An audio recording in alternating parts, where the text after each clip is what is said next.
Labs ను కూడా establish చేశాం. ఈరోజు ఒక టెస్టు 2 టెస్టులు కూడా బహుశా చేయాలంటే కూడా ఈ 2 రోజులు పట్టే పరిస్థితి నుంచి ఈ నెల రోజుల్లో ఒక్క రోజులోనే 6517 టెస్టుల స్థాయికి దేవుడి దయతో చేరుకోగలిగాం.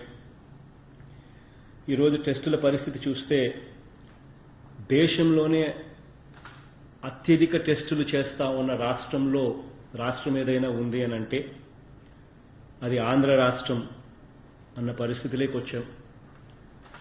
టెస్ట్ పర్ మిలియన్ అంటే 10 లక్షల జనాభాకు ఎన్ని టెస్టులు చేస్తున్నారు అని చెప్పి చూస్తే దేశం మొత్తం యావరేజ్ 451 అయితే దేశం ఉంటే ప్రప్రథమంగా highest number of test per million చేస్తా ఉన్న రాష్ట్రం మనది. ఇప్పటికే దాదాపుగా 74,551 టెస్టులు చేయగలిగాము.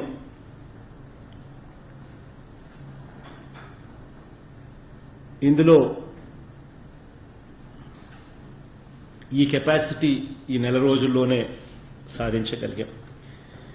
ఈరోజు రాష్ట్రంలోనే మనం ఒక క్లియర్ అండర్స్టాండింగ్, క్లియర్ అవగాహనలో ఉన్నాం.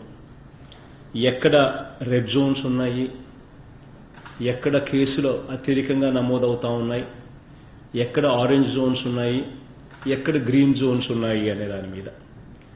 అంటే రెడ్ జోన్స్ అంటే 4 కేసులు పైచిలుపు ఎక్కడైనా పాజిటివ్ కేసులు నమోదైతే వాటిని రెడ్ జోన్స్ కింద డిక్లేర్ చేస్తా ఉన్నాం. ఎక్కడైతే 1 నుంచి 4 మధ్యలోనే ఉంటాయో వాటిని ఆరెంజ్ జోన్స్ కింద డిక్లేర్ చేస్తా ఉన్నాం. ఎక్కడైతే ఏ కేసు నమోదు కాలేదో వాటిని గ్రీన్ జోన్స్ కింద నమోదు చేసుకుంటా ఉన్నాం. ఈ లెక్కన చూసుకుంటే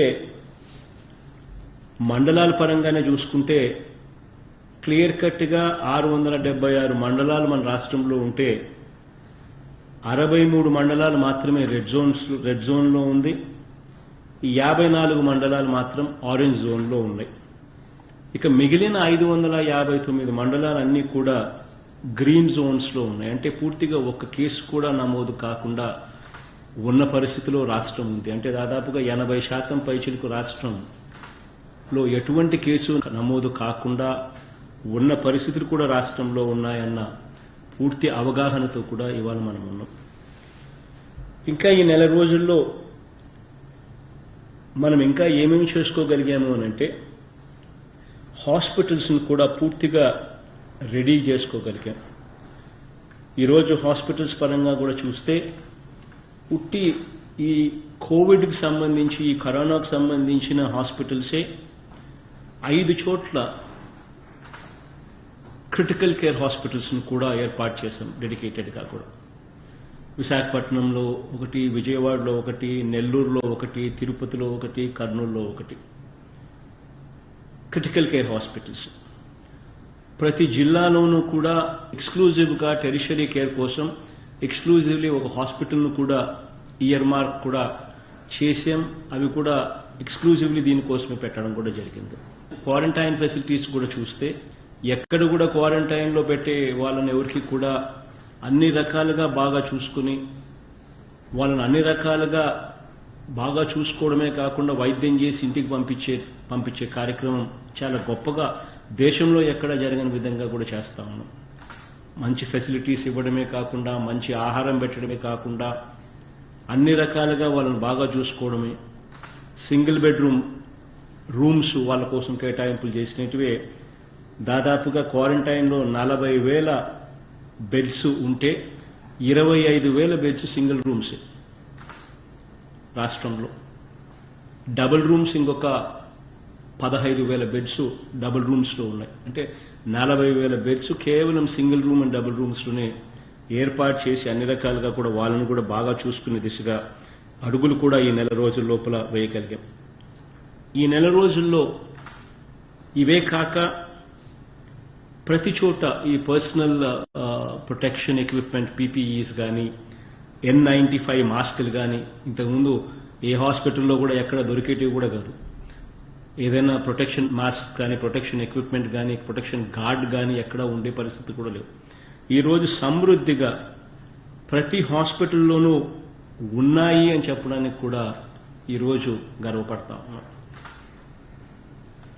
ఈ నెల రోజుల్లో ఏరియా హాస్పిటల్ కానీ, డిస్ట్రిక్ట్ హాస్పిటల్ కానీ, టీచింగ్ హాస్పిటల్స్ కానీ ఈ ప్రతి చోట కూడా ఐసోలేషన్ వార్డ్స్ను కూడా ఎక్కడైనా ఎవరైనా అనుమానితంగా వల్నరబుల్ కేసు ఏదైనా వచ్చి కొంచెం అనుమానంగా ఉన్న పరిస్థితిలో ఉన్నా కూడా వాళ్ళని వెనక్కి పంపించకుండా వాళ్ళకు కూడా వైద్యం అందిస్తూ అట్ ది సేమ్ టైం మిగిలిన పేషెంట్లకు ఎటువంటి ఇబ్బంది కూడా జరగకోకుండా ఉండే కార్యక్రమంలో భాగంగా ఈ area hospitals, district hospitals, teaching హాస్పిటల్స్లో ప్రత్యేకంగా వీళ్ళ కోసం ఒక సపరేట్ ఐసోలేషన్ వార్డు కూడా ఒకటి క్రియేట్ చేశాం. సో దట్ అక్కడ వచ్చిన వెంటనే ఎవరైనా కూడా కాస్త అనుమానం ఉన్నా కూడా అక్కడ వాళ్ళని టెస్టింగ్లు చేయొచ్చు. టెస్టింగ్లు చేసి టెస్టింగ్లలో రిజల్ట్స్ కన్నా వీళ్ళకు కరోనా ఉందని పాజిటివ్గా తేలితే వాళ్ళను ఎక్స్క్లూజివ్ కరోనా హాస్పిటల్స్, కోవిడ్ హాస్పిటల్స్కు పంపించేదానికి అన్ని రకాలుగా సన్నాహాలు కూడా చేశాం ఈ నెల రోజుల్లో. ఈ నెల రోజుల్లోనే పూర్తిగా డాక్టర్ల రిక్రూట్మెంటు, నర్సుల రిక్రూట్మెంటు, టెక్నీషియన్స్ రిక్రూట్మెంటు ఇప్పటికే ఈ కరోనాకు సంబంధించిన ఎక్స్క్లూజివ్ హాస్పిటల్స్ కానీ, ఈ క్రిటికల్ కేర్ హాస్పిటల్స్ కానీ, టెరిషరీ కేర్ హాస్పిటల్స్ కానీ వీటివన్నిటి చోట కూడా డీల్ చేయడం కోసం అని చెప్పి వీటి కోసం ఎక్స్క్లూజివ్గా డాక్టర్స్ రిక్రూట్మెంటు, నర్సుల రిక్రూట్మెంటు, టెక్నీషియన్స్ రిక్రూట్మెంట్ కూడా ఆల్రెడీ పూర్తిగా అయిపోయి చేసేసాం. ఇక మిగిలిన హాస్పిటళ్లలో కూడా మిగిలిన హాస్పిటల్స్లో కూడా ఈ మే 15వ తేదీ నాటికల్లా పూర్తిగా డాక్టర్ల రిక్రూట్మెంటు, నర్సుల రిక్రూట్మెంటు అంటే మిగిలిన రోగాలకు కూడా ఎటువంటి ప్రతి చోట అవసరం ఎంతమంది ఉన్నారో ప్రతి చోట కూడా పూర్తిగా రిక్రూట్ చేసే కార్యక్రమం కూడా మే 15వ తేదీకి నోటిఫికేషన్ కూడా ఇచ్చే కార్యక్రమం కూడా అడుగులు ముందుకు వేస్తా ఉన్నాం. ఈ నెల రోజుల్లోనే ఎక్స్క్లూజివ్ 104 అన్న నెంబర్కు ఏ ఒక్కరు ఫోన్ చేసినా కూడా ఈ కరోనాకు సంబంధించిన వెంటనే ఈ సిమ్టమ్స్ ఉన్నాయి అని చెప్పి ఎవరైనా ఫోన్ చేస్తే వాటిని ఏ రకంగా డైరెక్ట్గా అక్కడికి మనిషి వచ్చి డైరెక్ట్గా 104 సిబ్బంది వచ్చి తీసుకొని పోయి టెస్టులు చేసి తీసుకొని పోయే పరిస్థితులు కూడా క్రియేట్ చేశాం. ఎక్స్క్లూజివ్గా 14410 అని చెప్పి టెలిమెడిసిన్ కాల్ సెంటర్ను కూడా ఎక్స్క్లూజివ్గా ఈ నెలలోనే అది కూడా తీసుకొని రాగలిగాం. ఈ 14410 ఈ టెలిమెడిసిన్ కాల్ సెంటర్ ద్వారా కరోనా కేసులే కాకుండా నాన్ కరోనా కేసులు కూడా ఏదైనా ఉన్నా కూడా వైద్యం కోసం ఏ ఒక్కరు ఫోన్ చేసినా కూడా వాళ్ళకు ప్రిస్క్రిప్షన్ చెప్పడమే కాకుండా ఏకంగా మందులు కూడా డోర్ డెలివరీ చేసే పరిస్థితిలోకి వ్యవస్థను కూడా ఈ నెల రోజుల లోపలనే తీసుకొని పోగలిగాం. ఇవన్నీ కూడా ఈ నెల రోజుల లోపలనే చేయగలిగాం. గ్రామ స్థాయిలో వాలంటీర్లు, గ్రామ స్థాయిలో ఆశా వర్కర్లు, ఏ స్థాయిలో వ్యవస్థ తయారైంది అని అంటే ఇప్పటికే రాష్ట్రంలో 3 సార్లు సర్వే చేయడం జరిగింది. రాష్ట్రంలో ప్రతి ఇంటిని కూడా జల్లడబట్టి కూడా సర్వే చేయడం జరిగింది. గ్రామ వాలంటీర్లకు, ఆశా వర్కర్లకు ఈ విషయంలో మాత్రం వాళ్లకు హ్యాట్స్ ఆఫ్ చెప్పాల్సిందే. సిమ్టమాటిక్ ఏమన్నా కేసులు ఏదైనా ఉంటే లేదా వల్నరబుల్ కేసులు ఏదైనా ఉంటే ఆ వల్నరబుల్ కేసులకు రక్షణ కల్పించే విషయంగా వాళ్లకు ఐడెంటిఫై చేయడము, ఆ తర్వాత వాళ్లకు టెస్టులు చేసే కార్యక్రమాలు చేయడము, వాళ్ళను అన్ని రకాలుగా గమనించుకుంటూ ఉండడము అన్నీ కూడా గొప్పగా వాళ్ళు చేస్తూ ఉన్నారు. సో ఈ వ్యవస్థ అంతా కూడా ఈ నెల రోజుల లోపల చాలా గొప్పగా కూడా చేయగలిగాం. ఒకవైపున వ్యవస్థను గొప్పగా దీన్ని దిద్దుకుంటూనే మరోవైపున ఈ కరోనా ఎఫెక్ట్ వల్ల రాష్ట్రంలో ఇటువంటి చర్యలు లాక్డౌన్ తీసుకున్నప్పుడు ఇటువంటి చర్యల వల్ల సామాన్యునికి కొద్దో గొప్ప కష్టం కూడా ఖచ్చితంగా ఏర్పడిన పరిస్థితి. అటువంటి కష్టమైన పరిస్థితిలో కూడా రాష్ట్రానికి కూడా పూర్తిగా ఎటువంటి ఆదాయాలు కూడా పూర్తిగా రాని పరిస్థితిలో రాష్ట్రం ఉన్నా కూడా దేవుడి దయతో ప్రజలందరి దీవెనలతో ఎక్కడా కూడా సామాన్యునికి ఎక్కడా కూడా కష్టం జరగకుండా నష్టం జరగకుండా ఉండేందుకు వీలైన కాడికి ప్రభుత్వం అన్ని రకాలుగా ఈ నెల రోజుల్లో ముందడుగులు వేసింది. ఇన్ని కష్టాలున్నా కూడా రేషన్ సరుకులు నెలకు ఒకసారి ఇచ్చే పరిస్థితి నుంచి నెలకు 3 సార్లు సరుకులు ఇచ్చే కార్యక్రమంలోకి వ్యవస్థను తీసుకొని పోయాం. ఈ నెలలో కష్టాన్ని పూర్తిగా తుడిచివేయలేకపోయినా కొద్దో గొప్ప సామాన్యునికి మేలు చేయాలి అనే ఉద్దేశంతో ప్రతి ఇంటికి ప్రతి పేద ఇంటికి కూడా 1000 రూపాయలు ఉడతా సహాయం కూడా రాష్ట్ర ప్రభుత్వం తరపున చేయగలిగాం. ఇన్ని కష్టాలున్నా కూడా దాదాపుగా 56 లక్షల మంది అవ్వాతాతలకి ఎక్కడా కూడా పెన్షన్ విషయంలో ఎటువంటి ఇబ్బంది లేకుండా 2250 రూపాయలకు పెన్షన్ పెంచడమే కాకుండా క్రమం తప్పకుండా ఖచ్చితంగా ఇప్పటికే ఈ కరోనా వస్తున్న సమయంలోనే కూడా పెన్షన్ ఇంటింటికి వెళ్లి డోర్ డెలివరీ కూడా చేసే పరిస్థితిలోకి వ్యవస్థను కూడా తీసుకొని పోగలిగాం. ఇవన్నీ కూడా ఈ నెల రోజుల లోపల గొప్పగా కూడా చేయగలిగామని చెప్పి ఒకవైపున చెబుతూనే మరోవైపున కొన్ని విషయాలు ప్రజలతో ఖచ్చితంగా నా అన్నదమ్ములతోనూ నా అక్క చెల్లెమ్మలతోనూ కొన్ని విషయాలను మాత్రం ఖచ్చితంగా షేర్ చేసుకోవాల్సిన అవసరం ఉంది. ఇది షేర్ చేసుకోవాల్సిన అవసరం ఎందుకుంది అనంటే మనం ఇన్ని చర్యలు తీసుకున్నా కూడా మనం ఇన్ని చర్యలు చేపట్టినా కూడా రియాలిటీ ఏమిటి అనంటే వాస్తవం ఏమిటి అనంటే ఇన్ని చేసినా కూడా మనం దీన్ని పూర్తిగా ఎప్పుడు కూడా కట్టడి చేయలేం. ఇది వాస్తవమైన పరిస్థితి, ఇది రియాలిటీ. ఎందుకనంటే ఒక మనిషి ఎక్కడో ఒక చోట మిగిలిపోయినా కూడా ఆ మనిషి మళ్ళీ ఎక్కడో ఒక చోట దగ్గడమో తుమ్మడమో చేస్తాడు, ఎక్కడో ఒక చోట మళ్ళీ అంటుకుంటూ పోతూ ఉంటుంది. It is a never ending process. ఇది ఎప్పటికీ కూడా పూర్తిగా కూడా ఎలిమినేట్ అయ్యే పరిస్థితి ఉండదు. ఎందుకు ఈ విషయాలు చెప్పాల్సి వస్తూ ఉంది అనంటే రాబోయే రోజుల్లో కూడా మనం కరోనాతో కలిసి జీవించాల్సిన పరిస్థితి మనందరికీ ఉంటుందని కూడా మనం అందరం కూడా గమనించాలి. కరోనా అన్నది ఈ కోవిడ్ అనేది ఏదైతే కరోనా అన్నది ఏదైతే ఉందో ఇదేదో ఒక భయంకరమైన రోగమనో ఇది వస్తే అంటరానితనమనో లేకపోతే ఇంకొకటో అన్న భావన దయచేసి అందరూ బుర్రలో నుంచి తీసేయమని చెప్పి నేను సవినయంగా అందరితో కూడా రిక్వెస్ట్ చేస్తా ఉన్నాను. ఎందుకనంటే ఇది సర్వసహజంగా రాబోయే రోజుల్లో ఇంకా అందరికీ కూడా వచ్చే పరిస్థితి కూడా ఎక్కువగానే ఉంటుంది. ఎందుకనంటే ఇది ఎప్పటికీ కూడా తీసేయలేము. ఇది మన జీవనంలో ఇది కూడా ఒక అంతర్భాగం అవుతుంది. లైక్ హౌ స్వైన్ ఫ్లూ అని చెప్పి మనం ఇంతకుముందు చూసాం. అది కూడా అంతే. స్వైన్ ఫ్లూ కూడా it just passes on. Contagious disease. Swine flu వచ్చినప్పుడు ఇంకొకరికి పక్కన కూడా స్వైన్ ఫ్లూ కూడా వచ్చినప్పుడు ఇంకొకరికి కూడా స్వైన్ ఫ్లూ అంటించగలుగుతాడు. ఆర్ చికెన్ పాక్స్, అమ్మోరు అని చెప్పి మనం అంటాం. ఇటువంటివన్నీ కూడా వస్తాయి. వచ్చిన వ్యక్తి ఇంకొకరిని ఎవరన్నా కానీ ముట్టుకోవడమో లేకపోతే పక్కనే ఉండడమో జరిగితే కనుక వాళ్ళకు కూడా అంటుకుంటాయి. కానీ ఇవన్నీ కూడా నయమయ్యేటివి. సిమిలర్లీ ఈ కరోనా కూడా అంతే. వచ్చినప్పుడు కాస్త జాగ్రత్తలు తీసుకుంటే, కాస్త మందులు వేసుకుంటే, కాస్త జాగ్రత్తగా ఉంటే నయమైపోతుంది. అసలు వచ్చినట్టుగా కూడా తెలియని పరిస్థితుల్లో ఏసిమ్టమాటిక్ అంటారు. అంటే నీకు అసలు కరోనా ఉందన్న సంగతి మనకే తెలియదు. అటువంటి వాళ్ళు దాదాపుగా 80% మంది ఉన్నారని చెప్పి ఈ మధ్యకాలంలో లెక్కలన్నీ కూడా చెప్తా ఉన్నారు. దేశంలోనే కాదు ప్రపంచంలో కూడా. అంటే వాళ్ళకే తెలియదు అసలు కరోనా ఉంది అన్న సంగతి. సిమ్టమ్స్ ఏమీ కనిపించవు. దగ్గు ఉండదు, జలుబు ఉండదు, గొంతు నొప్పి ఉండదు, ఏమీ ఉండవు. అది ఎప్పుడు ఉంటుందో ఉంటుంది, ఎలా వెళ్ళిపోతుందో మళ్ళీ అలాగనే వెళ్ళిపోతుంది కూడా. అంటే వాళ్ళ మీద ఎటువంటి ప్రభావం కూడా చూపకుండానే వెళ్ళిపోయే పరిస్థితి కూడా ఉంటుంది. కానీ ఇది ఎవరు జాగ్రత్తగా ఉండాలి దీనివల్ల అంటే మన ఇంట్లో మన పెద్దవాళ్ళని కాపాడుకునే విషయంలో మాత్రమే మనం చాలా జాగ్రత్తలు తీసుకోవాలి. కరోనా విషయానికి వచ్చేసరికి ఇంతకుముందు రిపీటెడ్గా చెప్పినట్టుగానే మళ్ళీ ఒకసారి చెప్పాల్సి వస్తే 81% మంది కేసులు ఇళ్లలో ఉండే నయమైపోయిన కేసులే. కేవలం 14% కేసులు మాత్రమే హాస్పిటల్స్కి పోయే కేసులు. అందులోనూ ఐసీయూ కేసులకు పోయే కేసులు ఎన్ని అని చెప్పి చూస్తే కేవలం 4% మాత్రమే.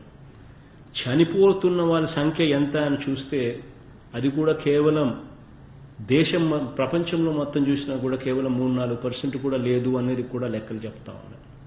ఇదేదో వస్తే చెప్పుకుంటే నాకు కరోనా వచ్చిందని చెప్పుకుంటే నాకేదో నేను సొసైటీలో నేనేదో అంటరాని వాడిని అవుతానేమో అని చెప్పే భావన దయచేసి ప్రతి ఒక్కరూ కూడా తీసేయమని చెప్పి రిక్వెస్ట్ చేస్తాను. ఎందుకంటే ఇది ఎవరికైనా రావచ్చు. ఈరోజు ఎవరికో ఎల్లయ్యకో పుల్లయ్యకో వచ్చి రావచ్చు, రేపొద్దున నాకైనా రావచ్చు, రేపొద్దున ఇంకొకరికైనా రావచ్చు. ఇట్ ఈస్ నథింగ్ బట్ జ్వరం. ఇట్ ఈస్ నథింగ్ బట్ జ్వరం. వస్తుంది, ఆ తర్వాత వెళ్ళిపోతుంది. వచ్చినప్పుడు కాస్త జాగ్రత్తలు తీసుకోవాలా, వచ్చినప్పుడు కాస్త మందులు తీసుకోవాలి. ఎవరికైనా వస్తే వాళ్ళు చేయాల్సిందల్లా 104 ఫోన్ చేయడం కానీ, లేకపోతే 14410 అనే నెంబర్ టెలిమెడిసిన్ నెంబర్కి ఫోన్ చేయడం కానీ, అలా చేస్తే చాలు. వెంటనే డాక్టర్లు వస్తారు, వెంటనే ఇంటికి వస్తారు, వచ్చి మందులు ఇచ్చిపోతారు. మోస్ట్ లైక్లీ అసలు హాస్పిటల్ కూడా పోవాల్సిన పని, ఇంట్లోనే నయం కూడా అయిపోయే పరిస్థితి. కాస్త జాగ్రత్తలు తీసుకోవాలి. అయితే కొంచెం మిగతా వాళ్ళను, ఇంట్లో పెద్దవాళ్ళను, ఇటువంటి వాళ్ళను మనం ప్రభావితం చేయగలుగుతాం కాబట్టి కొంచెం వాళ్ళ విషయాల్లో కొంచెం జాగ్రత్తలు తీసుకుంటే చాలు. సో ఇది దయచేసి అందరూ కూడా గుర్తుపెట్టుకోవాల్సింది ఏంటంటే, ఇదేదో అంటరాని రోగము లేకపోతే ఇంకొకటి అనుకోవాల్సిన పనే లేదు. ఎవరికైనా కూడా రావచ్చు. వచ్చినప్పుడు దీని మీద వివక్ష చూపించాల్సిన అవసరం అంతకన్నా లేదు. ఇది పూర్తిగా నయమైపోయే చిన్న జ్వరం లాంటిదే. దీనికల్లా మనం చూసుకోవాల్సింది ఏంటంటే, వచ్చినప్పుడు మనమంతటి మనమే కొంచెం కరోనా లక్షణాలు కనపడినా కూడా, కొంచెం మనకి ఏదైనా ఉన్నప్పుడు కూడా మనమంతకు మనమే ఫోన్ చేసి మనమంతకు మనమే 104కి ఫోన్ చేయడం కానీ, 14410 నెంబర్కి కానీ ఫోన్ చేయడం కానీ మనమే చేసేస్తే వెంటనే డాక్టర్లు వస్తారు, మందులు ఇస్తారు, పోతారు. ఇది ఆ రకంగానే దయచేసి భావించాలి అని చెప్పి అందరితో కూడా వినయపూర్వకంగా రిక్వెస్ట్ చేస్తా ఉన్నా. చనిపోయిన కేసులు కూడా గమనించినట్లయితే కోమార్బిడిటీ అంటే షుగరు, బీపీ, ఇటువంటి ఆస్తమా, ఇటువంటి ఉన్న వాళ్ళు, వయసులో ఎక్కువగా ఉన్న వాళ్ళ మీదనే ఇది కాస్తో కూస్తో ఎక్కువ ప్రభావితం చూపిస్తారు తప్ప మిగిలిన వాళ్ళ మీద అసలు ప్రభావితం ఎక్కడా కూడా చూపించడం లేదు అనేది కూడా క్లియర్ కట్గా కనిపిస్తా ఉన్న విషయాలు. కాబట్టి దయచేసి ఎవరు కూడా ఇదేదో వస్తే ఇదేదో అంటరానిదన్నట్టుగా దయచేసి ఎవరు కూడా అనుకోవాకండి.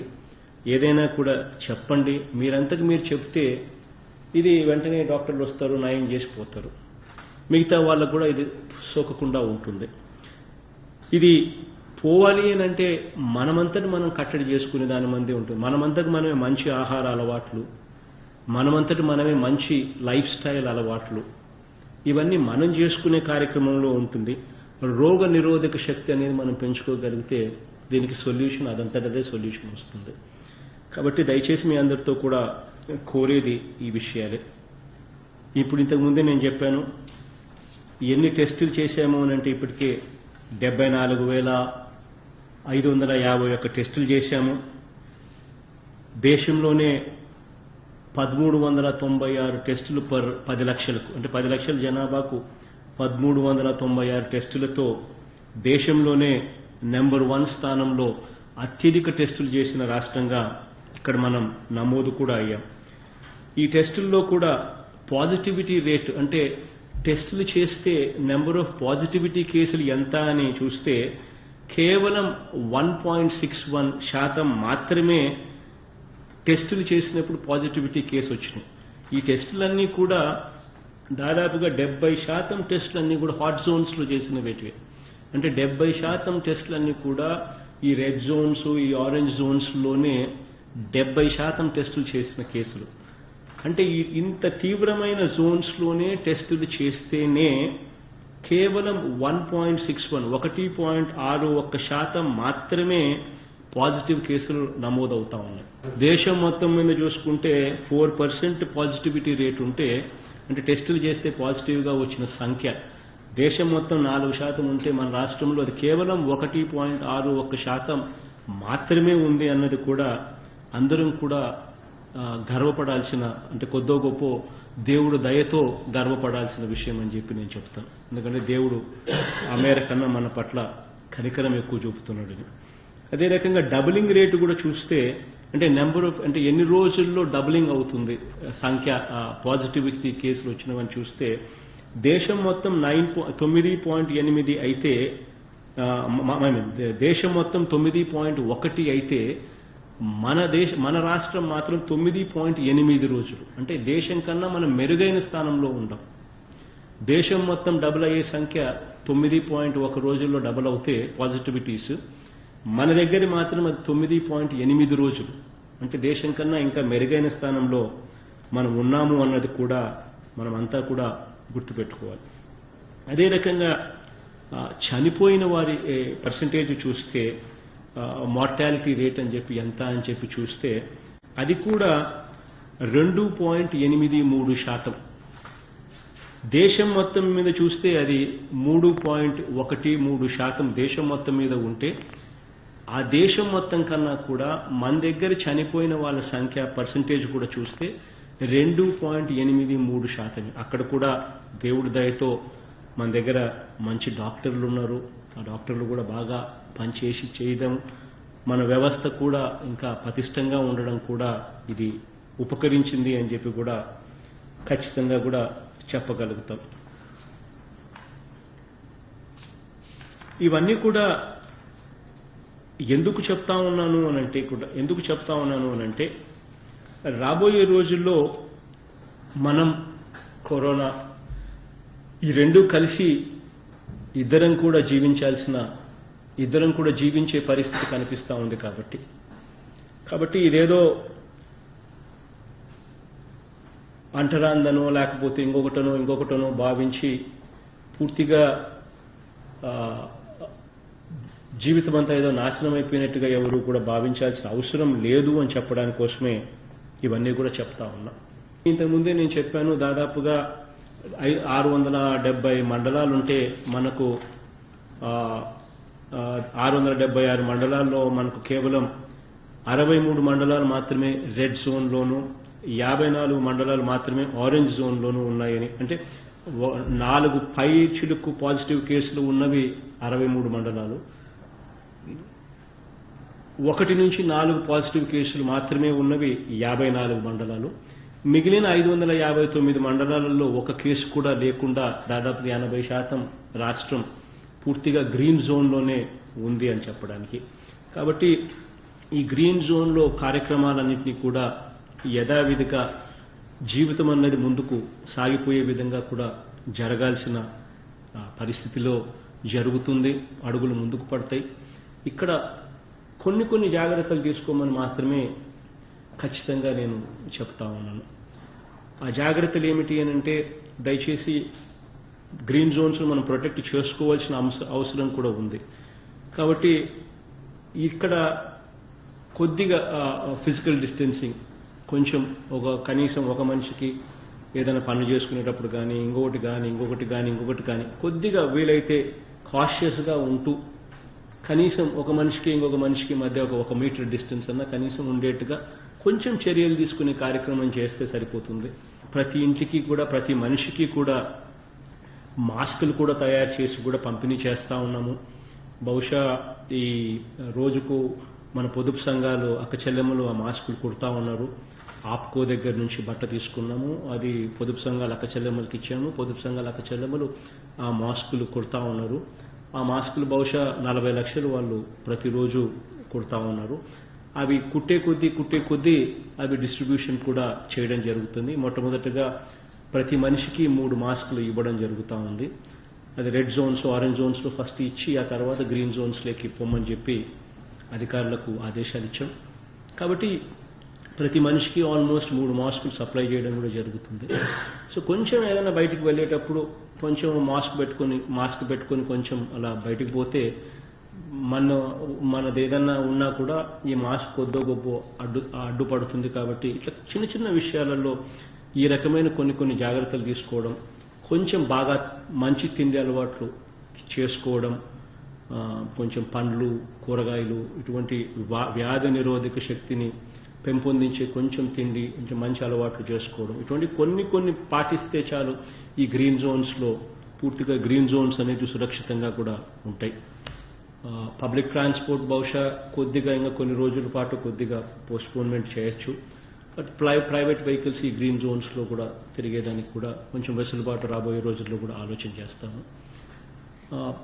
ఈ గ్రీన్ జోన్స్లో పరిశ్రమలు ఇవన్నీ కూడా పనిచేస్తాయి.